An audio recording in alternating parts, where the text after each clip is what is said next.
మీరందరూ ఒకటే గుర్తుపెట్టుకోవాలి, 3 పార్టీలు అనుసరించిన విధానం, అభ్యర్థుల ఎంపిక మొదలుకొని ఎన్నికల క్యాంపెయిన్ దగ్గర నుంచి ఏ చిన్న పొరపాటు జరగకుండా ముందుకెళ్లాం.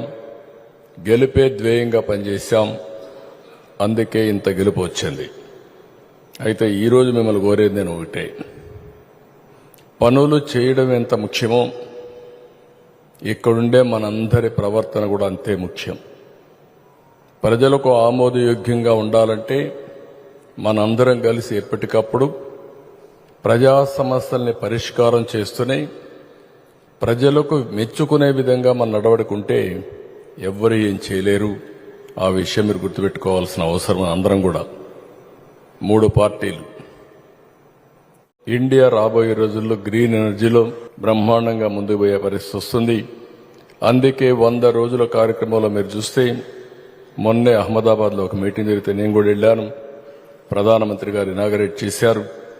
ఒక నిర్దిష్టమైన లక్ష్యం పెట్టుకున్నప్పుడు నేను కూడా 72 గిగావాట్స్ పవర్ ఉత్పత్తి చేస్తామని, 10 లక్షల కోట్ల రూపాయలు పెట్టుబడులు, 7.5 లక్షల మందికి ఉద్యోగాలు 5 సంవత్సరాల్లో సాధించడానికి ఒక్క గ్రీన్ ఎనర్జీలో ముందుకు పోతున్నామని చెప్పి కూడా నేను మీకు తెలియజేస్తున్నా.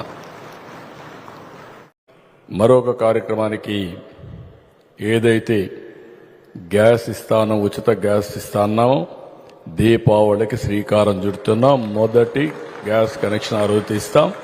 దానికి కూడా శ్రీకారం చుడతాం. మిగిలిన మనం చెప్పినట్టు సంక్షేమ కార్యక్రమాలన్నీ కూడా 1 by 1 చేసుకుంటూ ఇంకో పక్క అభివృద్ధి కార్యక్రమాలను కూడా స్ట్రీమ్ లైన్ చేసి ఘాట్లో పెట్టే పరిస్థితి వస్తుంది. ఇవన్నీ చేస్తాం.